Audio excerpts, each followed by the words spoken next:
Well, hi everybody. Hi, it's me again, Victor. You know, the face behind the name, behind the channel, that's Sunrise 111.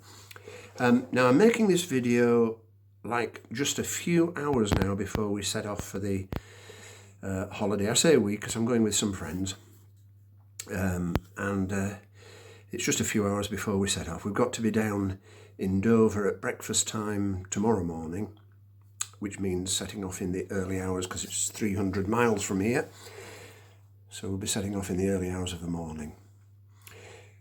One little comment that's been made on the last video that I put on is that maybe I could do some kind of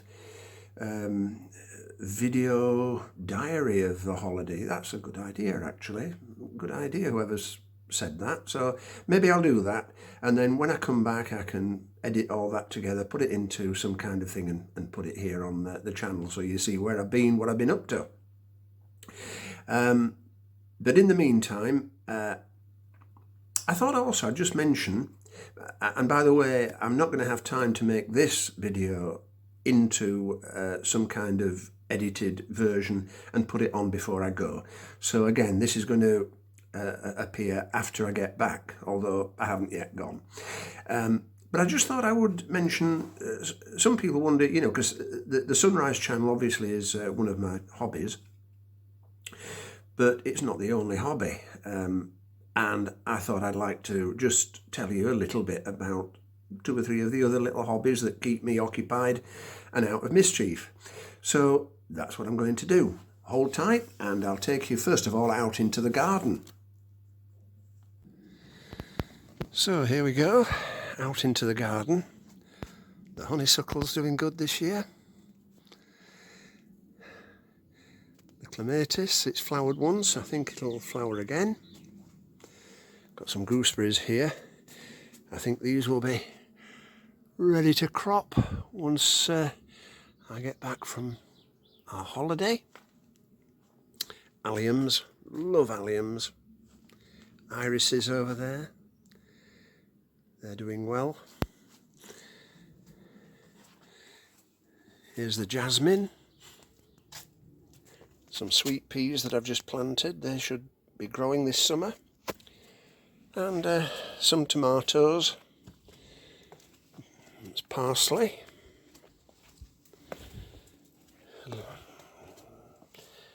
Some other herb or other that I don't know about. Yep, some more tomatoes, some more sweet peas, and lavender. I love lavender. That smells so good. You're going out into the summer house here. There's a summer house.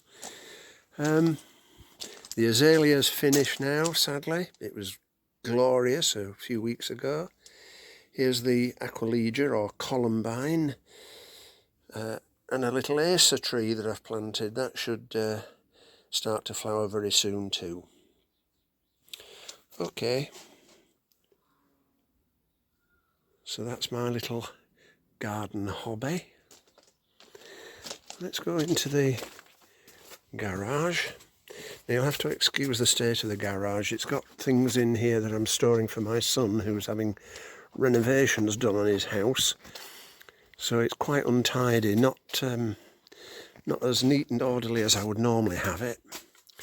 Now, here we are in the fridge. Now, why have I got all this jam, jars of jam, homemade jam? Well, the answer is that in the autumn time, another of my hobbies is foraging. And I go along into the lanes and canal towpaths, and for instance, look at this. This is I don't know if you can see this, medlar jelly.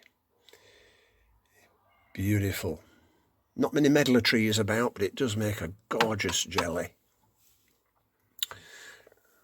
Oh yeah, this is rhubarb and ginger.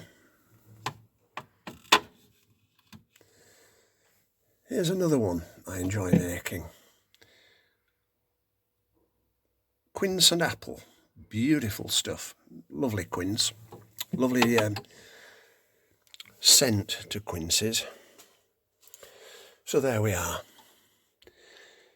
Now, another of my hobbies, because I can't make jam with all this stuff that I forage, so I make some homemade wine.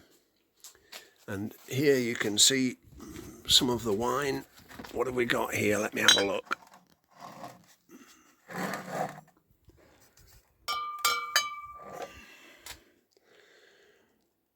So that's crabapple, picked down Swan Avenue up in Aldwick. Crabapple, yeah, there are crabapple trees done as part of the landscaping on that estate. And that's, as you can see, the ABV 9.6%. But occasionally I will get some of this eau de vie, which I buy down in France, and I will fortify my wines.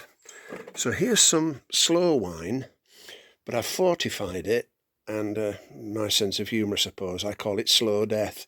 But as you can see, it's 18.8% ABV because it's fortified with that eau de vie. That's 2021 wine. I don't think I've got any 2020 left, but I've got some 2019 there, some 2018, and as you can see I've got some Medlar wine. What we got here? Plum Rosé, Plum Damson and Sloe. What's that? Elderberry and crabapple, pear. Quite a lot of that. Gooseberry, yep. And then, of course, let's get round all these boxes my son has left.